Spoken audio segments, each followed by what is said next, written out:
You're listening to Power Talk with Miss Annie Melody Cedarstrom. We're talking real Jesus in the talk, and there is power in truth. And Power Talks. Welcome this morning. Welcome to Power Talks. You're listening to Beth and Melody Cedarstrom. Melody, how are you doing this morning? I'm doing just fantastic. Thank you very much. Good morning, listeners. Almost. Do you remember the movie Good Morning Vietnam? I do. I've been thinking a lot about that this week. I don't know why. I guess because of the power in radio. You know, social media has become such a big thing, and it is a big thing. But radio is still the most powerful. I do believe radio is still the most powerful when you want to get your message out there. I think so. In fact, last night as I was looking through channels, all eyes are on Rita, and I guess PBS is having a special on Vietnam, and I don't know how long it is and so forth, but or the slant. I wasn't sure which was the slant, but so perhaps that was the reason that you also had Vietnam on your mind. But I don't know. I hadn't seen that, but maybe so. Yes. Anyway. Speaking of slants, I'm not sure if this is a slant or not, but it's an interesting a headline that drew my attention to it. This is from the Daily Caller about 3 congressmen were arrested for civil disobedience outside Trump Tower. What were they doing? Well, they were... let me name them. You have the Arizona Democratic Representative Raul Grijalva, Illinois Democratic Rep. Luis Gutierrez, and New York Democratic Rep. Adriano Espaillat. Excuse me for Espaillat. Close enough. All were arrested for civil disobedience while protesting outside of one of President Donald Trump's personal residence, and of course I guess that is the Trump Tower. Let's see. Grijalva said he stood in front of Trump Tower today with a whole lot of dreamers. And, of course, dream is in cap letters. Immigrants and Americans to say enough to Trump and his criminalization of our immigrant communities. Minutes later, another post appeared on his Facebook page reading, Raul was taken into custody in front of Trump Tower for civil disobedience. No additional information about the incidents has been released. And the Daily Caller has reached out to the 3 congressmen's offices, but did not receive a response in time for this publication. Now, that's interesting. I don't know what they were doing, but, other than protesting. They're allowed to protest. But their comments, do they not, they're supposed to be lawmakers and representatives. Do they not read the law? I don't know what they were doing as far as disobedience. I mean, you are allowed to peacefully assemble. And protest. It was in very poor taste where they did it, but but the comment that he made of what they were doing. Could you read that to me again? They were protesting outside. No, their reasoning. I'm sorry. Well, really, I don't have the article in front of me. It really doesn't say a whole much, except they were there in support of the Dreamers. And it said something else about his unlawful, something about President Trump's his criminalization of our immigrant communities. Okay, that's the phrase I wanted. Where do they get that he's criminalizing anything? Do they not know the laws and the statutes as they are? He's trying to put it off, if anything. But something has to be done. So instead of them doing their job, they're sitting there protesting over words. That's do you understand what I'm trying to say? I get exactly what you're saying. Instead of going there and getting arrested, go back and do something.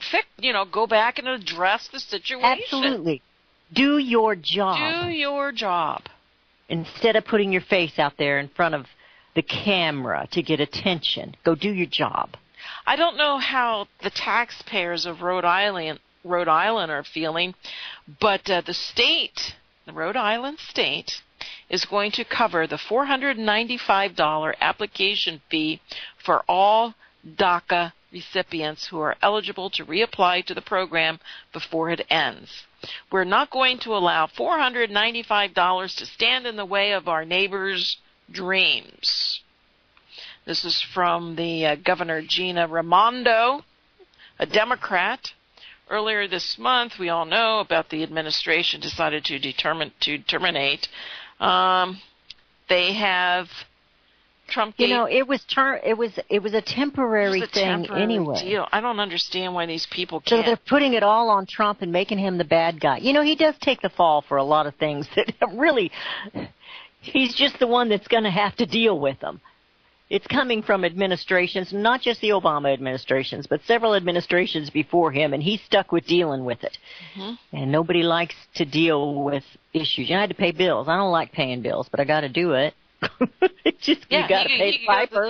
He could go the next 4 years and not do anything, and leave it for the next administration. But if we're still here, in some cases, are we still going to be here to deal with it? Oh, I'm trying to be hopeful here, but they have until March. They have until March 5th, 2018,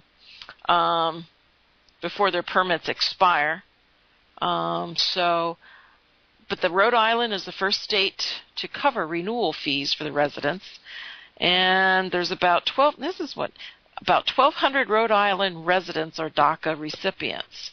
The state believes between 250 and 350 people are eligible to renew their status.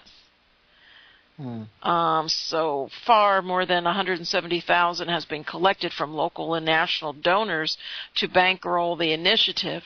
The Rhode Island Foundation, which finances nonprofits in the state and coordinated the fundraising efforts, did not reply to a request for information as to who has contributed.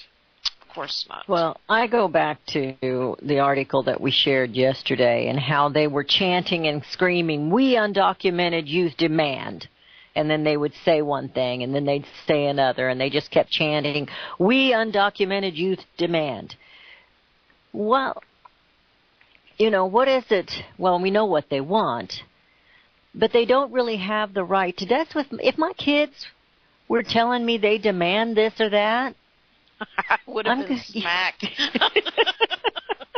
Of course, parents can't smack their children I might give them that crooked head look, you want supper tonight? We got reprimanded. They're not grateful for anything. What's that? We got reprimanded if we just had the look. Yeah, I know what you're thinking. No dinner for you. All right. It was a different day and time, was it not? Yes. Don't give me that look. Don't give me that look. Don't give me that I didn't even think I was doing anything. Well, when you're a teenager, that rolling of the eyes, So Pelosi didn't handle the crowd well, and I was kind of disappointed in the woman because she raised 5 children, so she should have been able to handle that crowd. Too bad she wasn't one of those arrested, but... Yeah, that would have been... Well, I think I don't know if I can't believe I'm saying this. I think she's smarter than that. I think she's smarter than get out there and protest in front of Trump's tower, his residence. Wow. That was not a very smart thing to do. And they did it intentionally to get attention and be arrested. They did it intentionally instead of doing their job. But, okay. I'll be quiet about that. What else you got today? Well, you wanted to talk about Mr. Trump's speech yesterday at the UN. I did want to talk about his speech. Who listened to it? I did. I did not get to hear it in its entirety. Melody said she did. I watched the news all evening last evening after I got back. I had an appointment last evening, and when I got back, I watched it the rest of the night. So we want to hear from you what you thought about the president's speech at the UN. 717-300-1218. That's 717-300-1218. Well, I have the article that I was going through here this morning that's talking about it, it's titled "The Good and the Bad of Trump's UN Speech." Now, it mentions words like nationalism and America first, and they're concerned that his comments about he'd always said he wasn't going to get into other countries and change their regime or their governing, that was their business. But he kind of casually in that speech yesterday mentioned Venezuela and some of these other countries that we know are falling apart. Now, somebody last night said they were glad he finally, nobody else has stepped up and just flat out said it, that they were glad he finally mentioned Venezuela. And, it's,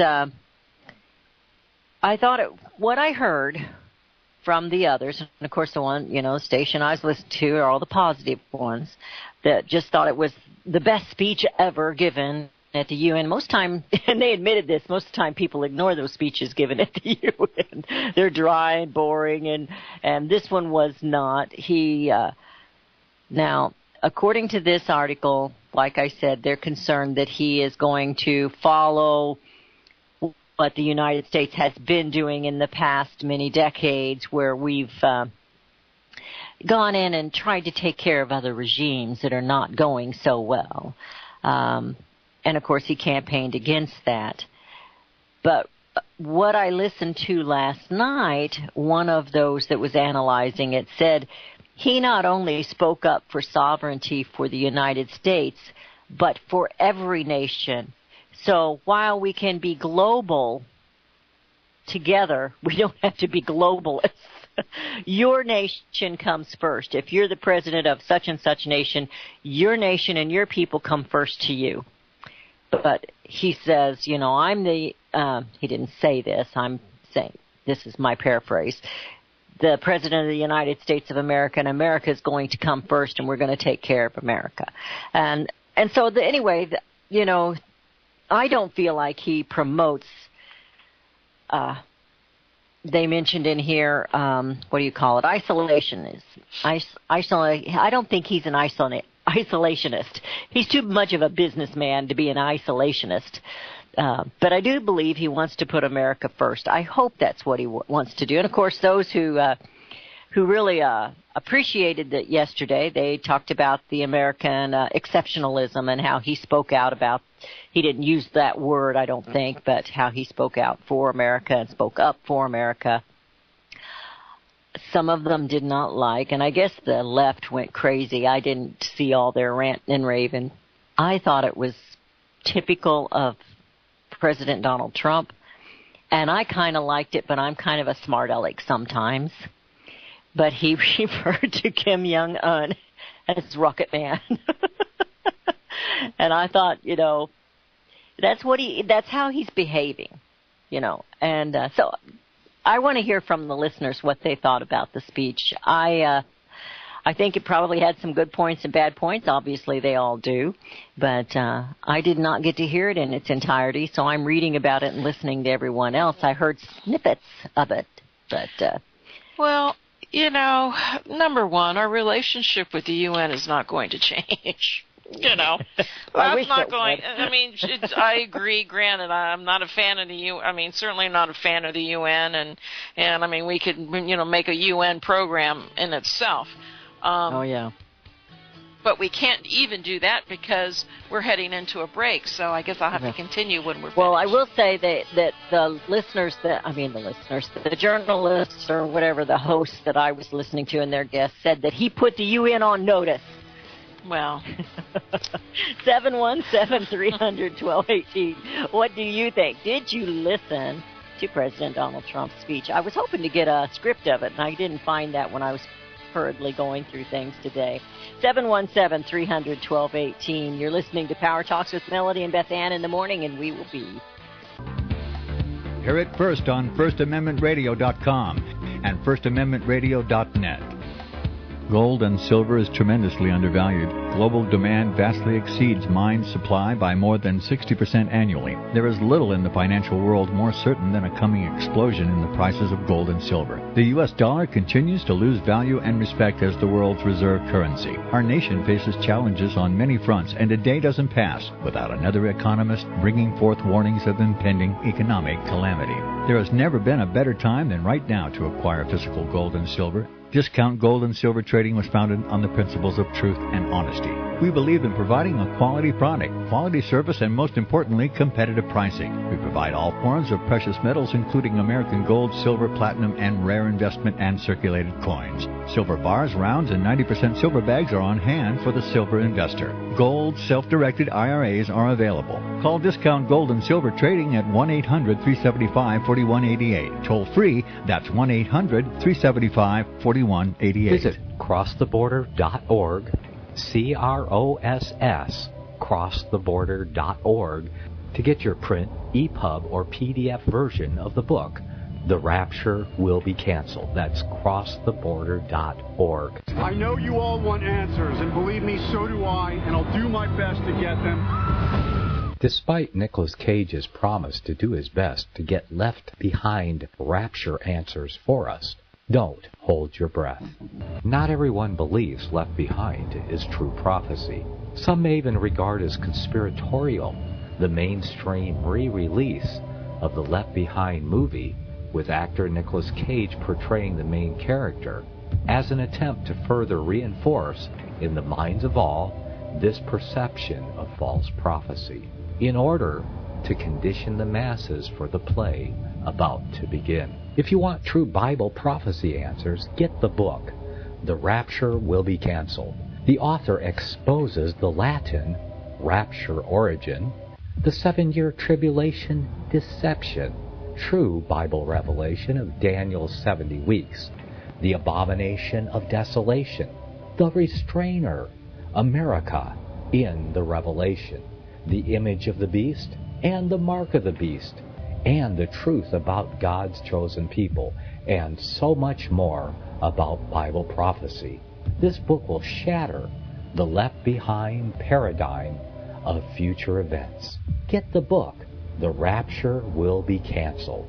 Visit crosstheborder.org, CROSS, crosstheborder.org, to get your print, EPUB, or PDF version of the book, The Rapture Will Be Canceled. That's crosstheborder.org. Years ahead of the dominant media, FirstAmendmentRadio.com and FirstAmendmentRadio.net. We have returned to listening to Power Talks with Melody and Beth Ann in the morning at 717-300-1218. That's 717-300-1218. Like all good co-hosts, we don't always agree. I really liked Rocket Man. We should be playing Elton John's Rocket Man. But Melody thought it was unprofessional in the form that it was done. And, some of them that did not like it, they didn't like the axis of evil that President Bush had used, and they were paralleling those two together, Rocket Man and Axis of Evil. But I think that's how they were behaving, and that's, words are powerful, aren't they? Words are powerful. Well, words are powerful, but I don't see Rocket Man as being a powerful combination of words, Rocket Man, to me, puts Trump in that, he's just opening the door for, I don't know. To me, it was just kind of not appropriate. I think it's part of the psychological. Here you are addressing the world, and it could be a psychological message to, I think that's exactly what it is. I mean, because you do have, the North Korean leader sitting there also listening to the speech, as he, quote unquote, puts them on notice. Do you think they Googled Rocket Man to see what that was? I don't know. I mean, it is an insult to the Actually, the song was a big hit, and there was a movie Rocket Man, and he was a hero, so I don't know if it it's a term, and some people liked it, some people didn't, and that's kind of the way we are here. I liked it, and Melody did not. Yeah. And we were chuckling during. I want Trump because he can be powerful in his message. You know, he's got great writers. He's got great speech writers. You know, and when you're out there trying to get a home run, you know, come on. You know, let's stay on that focus. And, you know, he'll always throw something in to where he could have hit a home run. He only gets to second base or third base. Well, I think he throws that in for people like me. Probably. The average You're American. just not going to let that go, are you? I'm not going to let that go. I liked Rocket Man. I'm sorry. There's something else, and she has other news, and we're going to get to that. But we did want to hear what you thought of the speech at 717-300-1218. But I have to chuckle because the phrase of the year seems to be put them on notice. So yesterday it was Trump put the UN on notice. Trump put North Korea on notice. And of course, and I watch him and I like part of his show and I like some of his guests. But Sean Hannity, he's always putting somebody, and he was telling Congress he put them on notice here a few months ago. And he told the mainstream media he was putting them on notice. And I'm thinking, what are you going to do? What are you going to do? You've put them on notice. You've drawn a line in the sand. What does that mean when you say you put somebody on notice? Did they get a pink slip? What? But I do believe his speech yesterday was pretty much common. I don't think it was, I don't think it was the greatest speech ever written in the history of presidential speeches to the UN. Don't tell me that. Good grief. But what I was impressed when he did talk about Iran, he did receive, people did clap, and they applauded him when he did bring up Iran. There's another time they applauded him. I don't remember, because to me I was a little surprised at the response that he did get some kind of applause during two or three separate statements that he made, but one of them was about Iran. So, it was a speech. He did it. He's done. And I don't think the UN is going to change, just like NATO hasn't changed. And, they were on notice, They were on notice. They got put on notice. And, well, and the only the thing bottom line I said this on my show yesterday, the biggest problem I had with his speech was his open.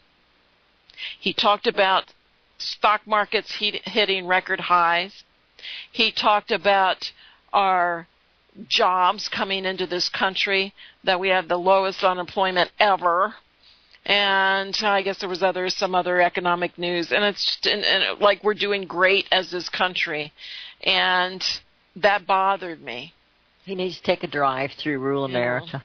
And he needs to take a drive through America. He hits the big cities, and we need to take a tour of rural America.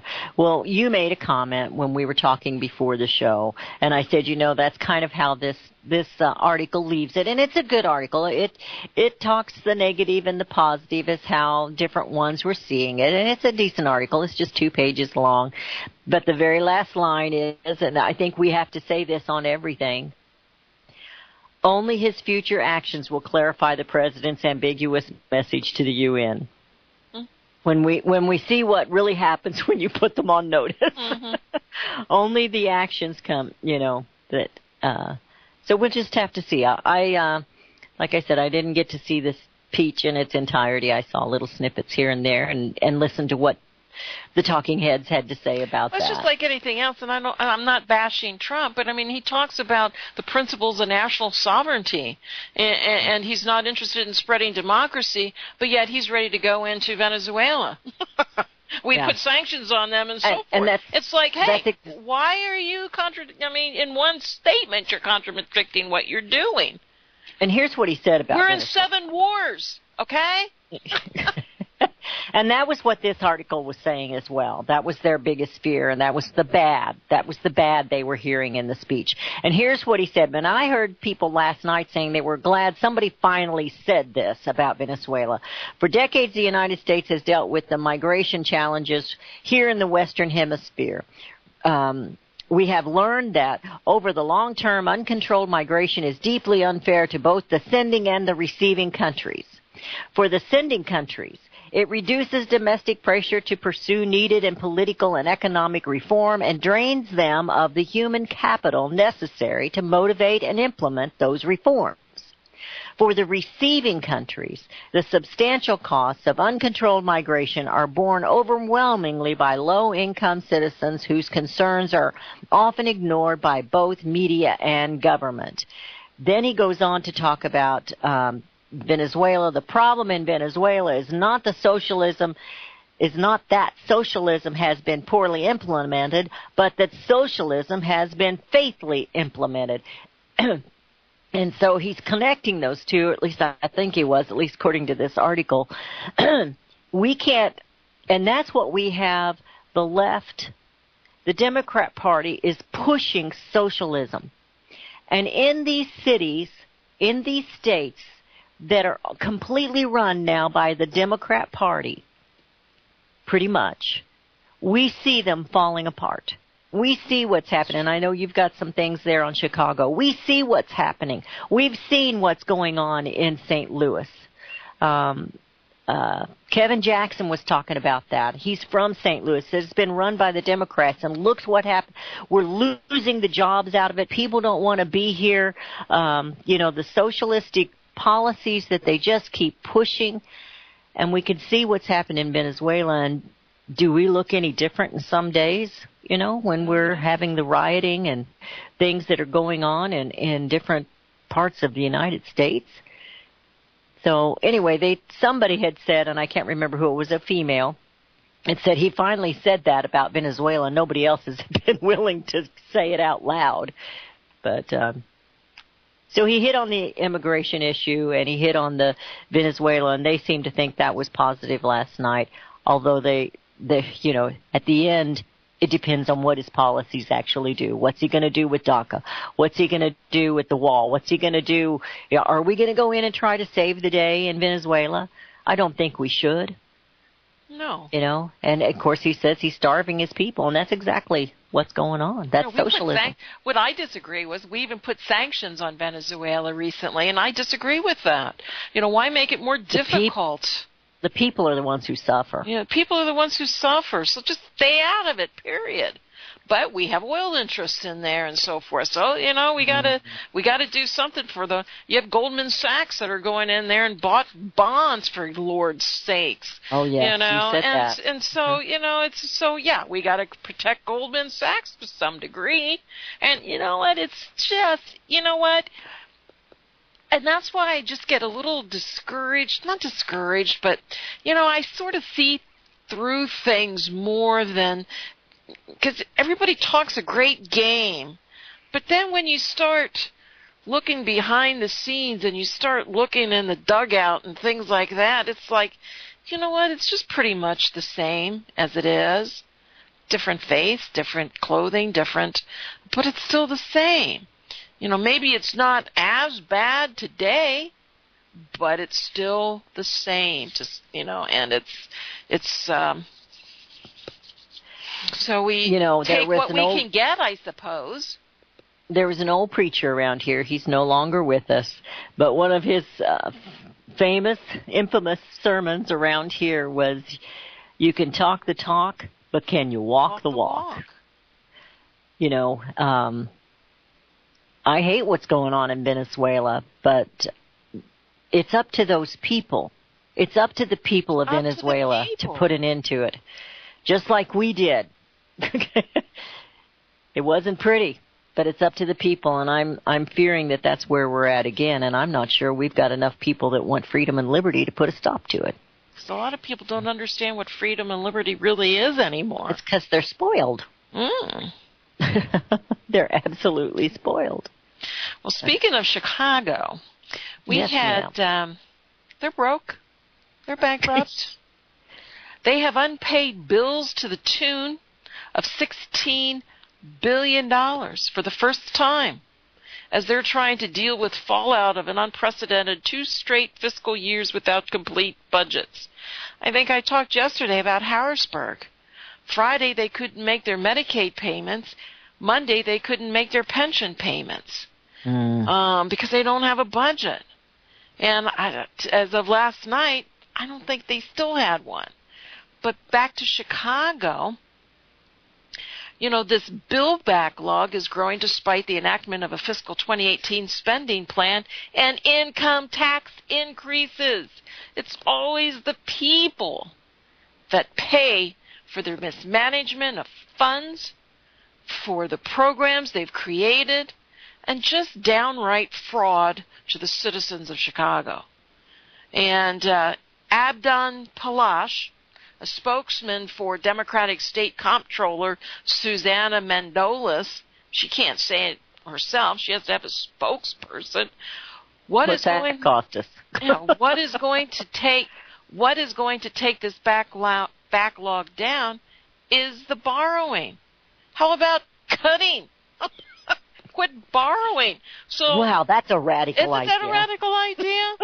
A provision in the budget enacted by lawmakers over the vetoes of Governor Bruce Rayner authorized the sale of up to $6 billion of general obligation bonds to pay bills from vendors and service providers that are accruing late payment penalties of as much as 12%. He says that this great governor says it's better to have Wall Street carry our debt than Main Street, Illinois. Hey, they just had an income tax increase. They're going to get it anyway because they can't pay the interest on these bonds. They can't service the bonds. They have to go in debt to pay the principal and interest payments over the 12 years the debt would be outstanding. So I mean, it's just crazy and madness to think they get a temporary reprieve, perhaps. But long term, it's not going to work.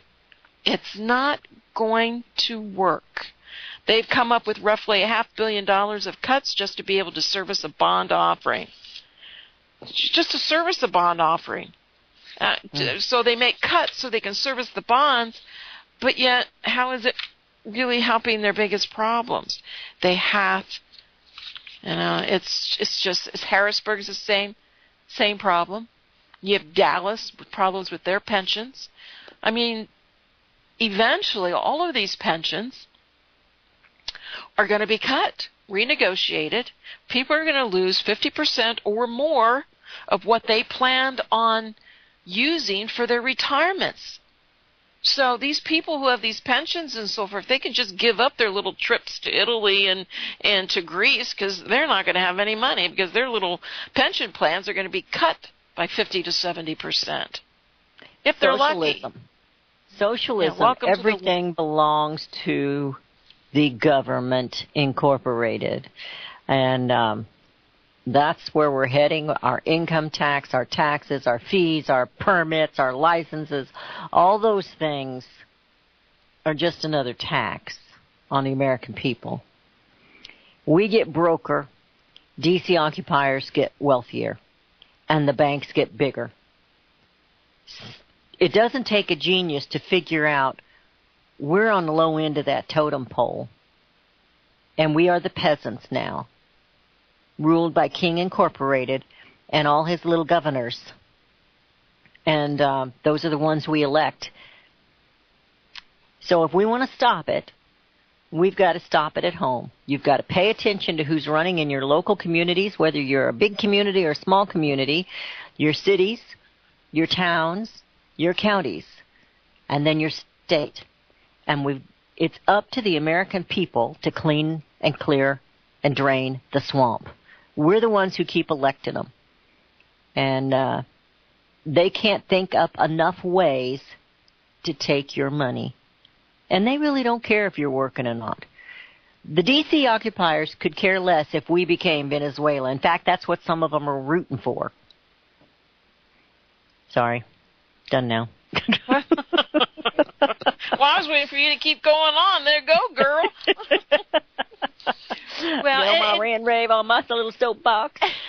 and they I think that was the most brilliant statement of Trump's speech yesterday was about the socialism.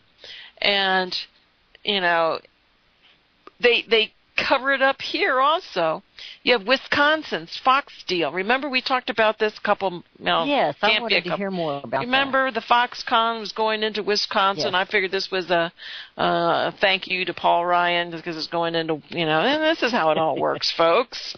This is how it works. You got a pat on the back from, Trump helping to, I think it was for the first approval through Congress of the Obamacare that didn't get through the Senate and so forth. But anyway, that's just my Monday, the governor did approve a $3 billion incentive. $3 billion. Who gets to pay for that $3 billion of incentives for a Taiwanese electronics manufacturer to build a new plant in the state? Why can't we give $3 billion to a United States company to help them improve or to perhaps change direction so an American company can create American jobs? That's what I have issues with. But Foxconn, they pledged to invest $10 billion to build a factory that makes LCD screens. The facility is expected to create between 3,000 and 13,000 new jobs. That's a big span, 3 to 13. I could say 3 to 5,000. 3 to 6,000. So 3 to 13,000, that means they're really going to create 3,000 jobs. And this factory should be up and running by 2020. The annual payout to Foxconn will be between $200 million and $250 million. That means the state will pay between $15,000 and $19,000 per job per year. And this is just assuming that 13,000 positions are actually created. Well, what if 13,000 positions are created? Then those wages that the state, that the people, the taxpayers of the state are going to have to be paying the wages, for the people who work at the plant. That's the way I see it. Trickle-down debt? Is that what we call that? Trickle-down debt? Trickle-up debt. Trickle-down insanity. Trickle-down insanity, yeah. And if why the American people cannot see the parallel here with socialism and Venezuela and what's going on here in the United States, I don't understand. I mean, when we've got Democrats blatantly, openly, proudly saying, I'm a socialist, why don't we get that? Where is the head of the American people? I don't want to know where the head is. If a person is in a position, a government position, and they claim themselves as a socialist, they should be out. I agree. They should not be able to hold that position because their views are not in line with our Constitution. They should be out on their butt. They can't, in good conscience, I don't think they have one, take the oath that they take to for office, because they don't mean it. Because they don't mean that I'm going to defend the Constitution, because the Constitution is not socialism. Right. It's not a democracy either, by the way. No, I know. It's a republic. So, no, these people should be, But anyway, back to Foxconn. There was a comment from a Democrat, Senator Chris Larson. He said, hey, Foxconn is looking to automate. They're looking to make money. So let's not get lost in the excitement of it. And I actually have to agree with that. If they're looking to automate, that means there aren't going to be any low-skilled jobs. It's not a factory line where people can go in there and stand, and robots will do that. So they don't need the lower skilled workers. The lower skilled workers are the ones that need the jobs. So they'll be looking for more higher skilled workers, the people that can do IT, that can program the robots to do menial work or to do the lower skilled work. So it's just. Who was it? Was it? I'm trying to look it up real quick. Paul Bunyan that raced the machine. Is that Paul Bunyan that did that? Do you remember that story? I thought Paul Bunyan cut down a tree. Well, I'm probably thinking of the wrong one. I'll have to look that up later. But there was an old legend of he was I was thinking it was, can't remember what he did. I was thinking it was railroad work, and they brought in the machines, and he was racing with the machine. And I was thinking Paul Bunyan, but I might have it wrong. Wasn't Paul Bunyan He was a lumberjack. Lumberjack, yeah. Mm-hmm. Yeah. I don't think they had machines back. But he was known for his speed. So perhaps maybe it was a separate story, but I'll have to look it up. It's a legend anyway, but that makes me think of that when I envision, because I worked in a factory. When I envision robots doing what I did, they could not do what I did. I guess they can. I don't know. I'm not an inventor. But we actually, picked out, I was on a Q-tip line, and I ran 3 different machines. And as the machine drops the Q-tips down, you inspect them as they go in the box.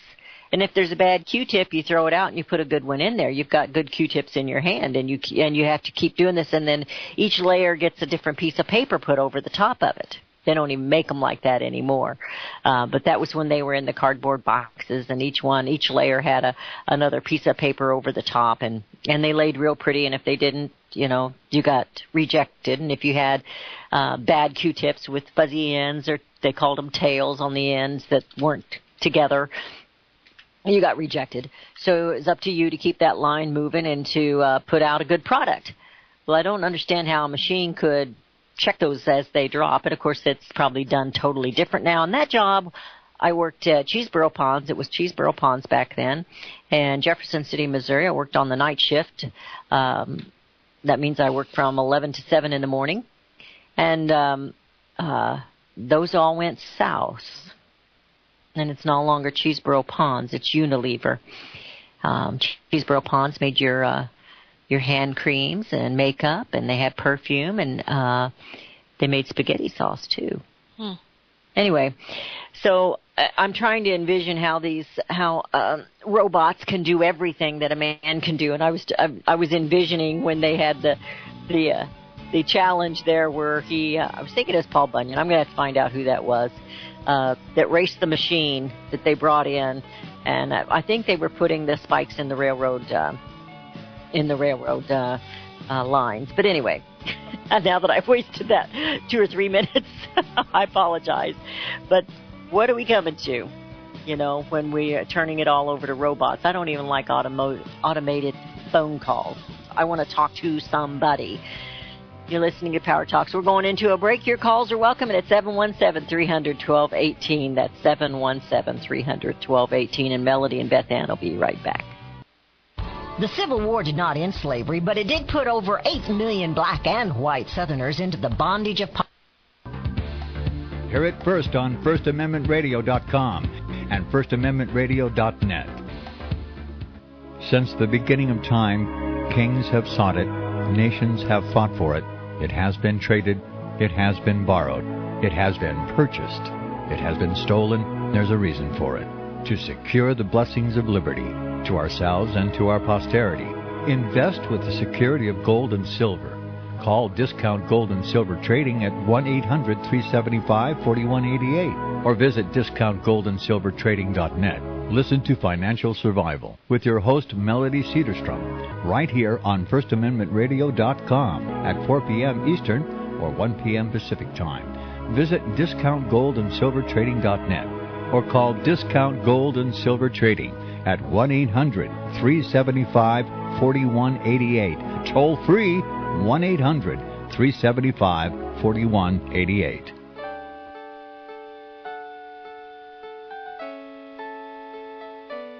The program you are listening to is 100% sponsored by you, the listener, on this First Amendment Rights Media channel. You will notice that there are few commercials on this radio network. There's a good reason for that. Corporate advertising dollars come with strings that limit program content. So without your help, these programs cannot continue on Internet or our several affiliates. If you benefit by the educational law programs, we ask you to give. If you are admonished or nurtured by the Bible and ministry programs, we ask you to give. if some voice a cause that you are passionate about, we ask you to give. If you believe in any of these, we ask you to support them as you would a missionary on a continual basis, as if giving a tithe for missionary radio. These programs are not commercially viable and must be supported by those faithful to the cause of truth. Look for the button to sponsor your favorite programs at our listen and schedule pages on the Internet. Then, when you subscribe, we will send you the last quarterly MP3 CD of that program immediately, and continue to do so with each new quarter. We will also give you unlimited archive access to all of our programs. We're asking you to give much less than a tithe, so that you may also send support directly to a particular program host, cause, and anywhere else the Spirit may lead you. Do all to the glory of our God and Creator, for His holy nation, the only kingdom that will last forever. Thank you for listening.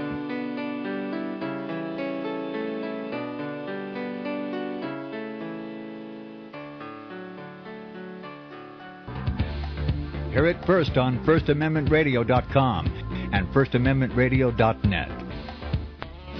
And we have returned. You're listening to Power Talks with Melody and Beth Ann in the morning.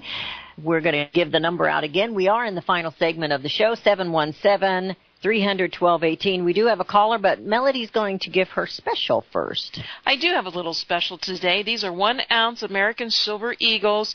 I have a limited supply. I only have like 120 of them at this price. They're backdated. Oh, wow. They're backdated Silver Eagles. Now, if you want 1,000 2017 dated Silver Eagles, yeah, those are no issue. But these are backdated Silver Eagles I got in there. I'm offering at $19 per coin. Normally, the price would be closer to, let me see this, they'd be over $20.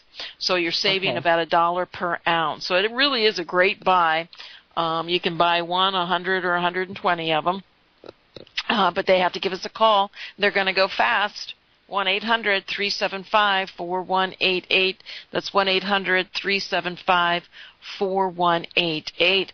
And I want to encourage the listeners to visit the website, dgscoins.com. Make sure you visit our website. Well, I just said that. Make sure you go to the website and visit where you can sign up for a newsletter. It comes out on Mondays. It's a great little newsletter, if I do say so myself.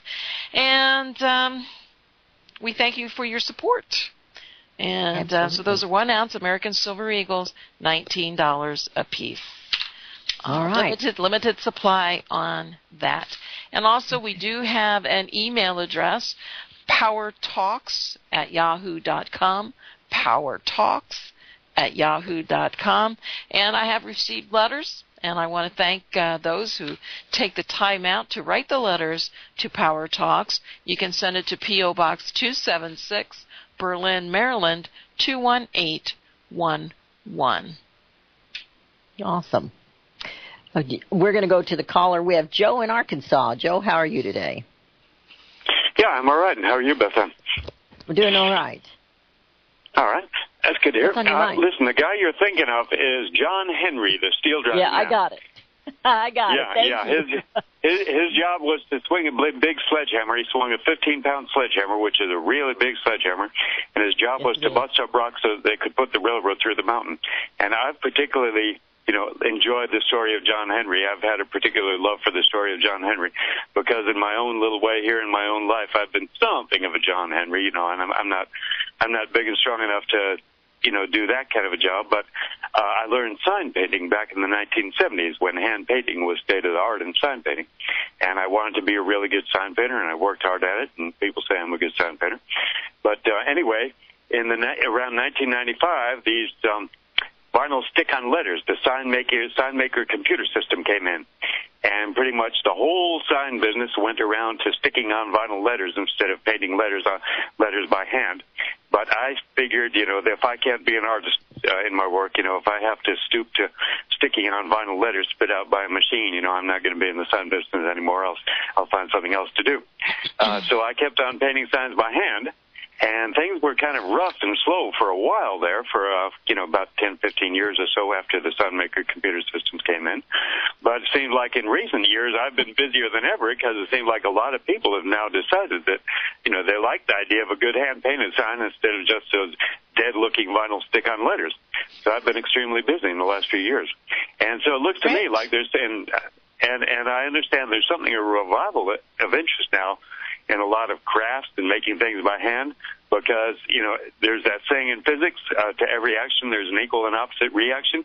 So it seems like as the big companies going more and more towards robot production, making everything, without any human hands on the assembly line at all, more and more there's a reaction the other way, which you don't hear a lot about. It's not publicized a lot, but it seems like more and more a lot of people would like something handmade. So if there's somebody that wants to be a craftsperson, making something by hand, I think there's something of an opportunity there. I think you're right. And I put a plug in for Joe. I've seen some of his artwork he sent me. He's got a website, and he's got some beautiful things. I have to apologize because I was going to try and promote and help that, and I kind of dropped the ball because I need help with my website to do some things. But Joe is a tremendous artist. I don't know if you've seen his work or not, Melody, but he's a tremendous artist. No, I have not. And Joe, you really made a good point, because, you usually will see crafts, handmade things increase when there's no jobs. When people can't support themselves, they look for another way to make an income, and they learn to do things with their hands. The women might make blankets or, all kinds of things and try to sell them to make some extra income. So you will see a rise in that. Plus, a lot of the things that we get from China anymore, there's just junk. And the things fall apart. It's all by design because they want you to rebuy. Some of the crafts are becoming obsolete. People don't know how to do them. They're not being passed down. It's true. My mother crocheted all the time. I can't crochet at all, but I do knit. She taught me how to knit. You kind of need to know how to crochet a little bit to knit, and I never could quite get that down good, but I can knit a little bit, and I do enjoy it. I haven't knitted in a very, very long time, but some of those arts they're dying because we're not passing them on to the new generations. And they don't have an appreciation of it if it's not on TV or in a video game or something like that. It's a society that we live in. It's easier to even replace. holding a book. Mm-hmm. Even holding a book. Not that that's an art, but anyway. Anything else, Joe? Well, yeah, this is why I think my idea of, there's all these people talking, like Elon Musk and all these rich people are talking about giving everybody a guaranteed income from the government because all the jobs are being done by robots, to replace it so that people will have money to spend even if they're unemployed and can't get a job. But this is why I think my idea of, instead of giving people money, everybody should be given, the right to half an acre of land at the minimum. Mm-hmm. And then if they want to buy more, they can. But if everybody had a half an acre of land, and no other welfare, no other means of support unless they work their land and make a living that way, then I think we would have a real flourishing of gardening and crafts, because people would have a place to garden and a place to do their crafts instead of, having to worry about so much about how to pay the rent on a little apartment and being made lazy by getting a guaranteed income from the government, whether they worked or not. And thanks for mentioning my artwork. My website, if anybody would like to see my art, if you'll give me the chance to plug it, is www.crackerjoepaintspictures.com. You're welcome to check it out if you like to look at artwork. Thank you. All right, Joe. Yeah, we'll let you have a crackerjoepaintspictures.com, did he say? .com, yeah. .com. All right, thank you, Joe. Appreciate it. .com. Okay, thank you. Thank you. We ought to try that, Melody. They're beautiful.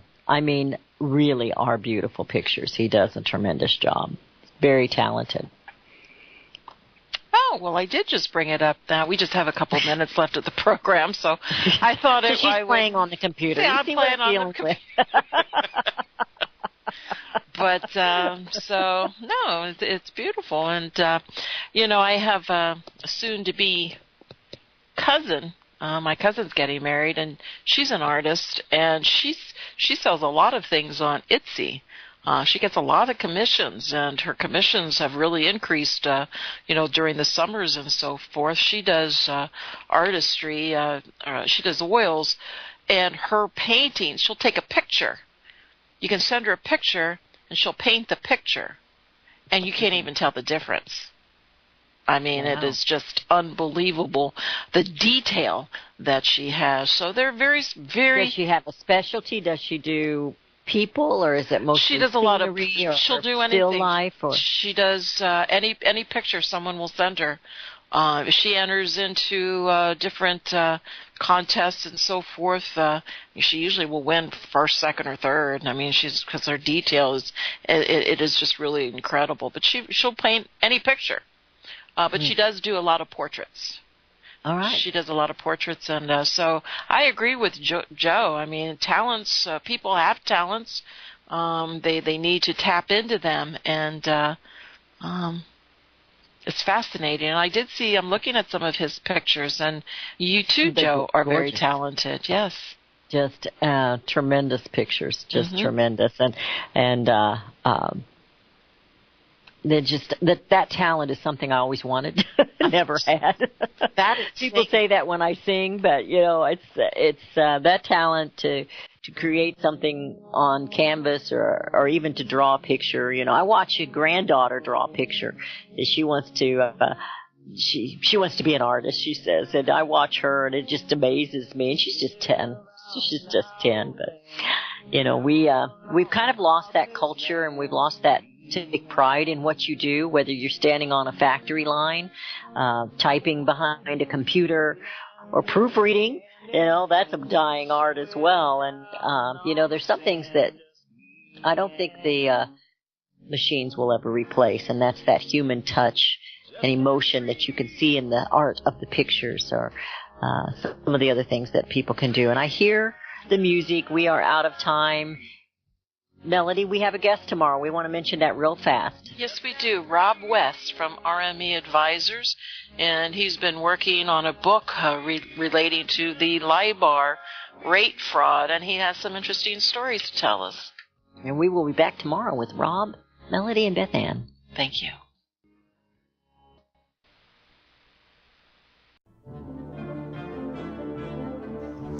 Visit crosstheborder.org, CROSS, crosstheborder.org, to get your print, EPUB, or PDF version of Nicholas Arthur's new book titled When the Third Temple is Built. That's crosstheborder.org.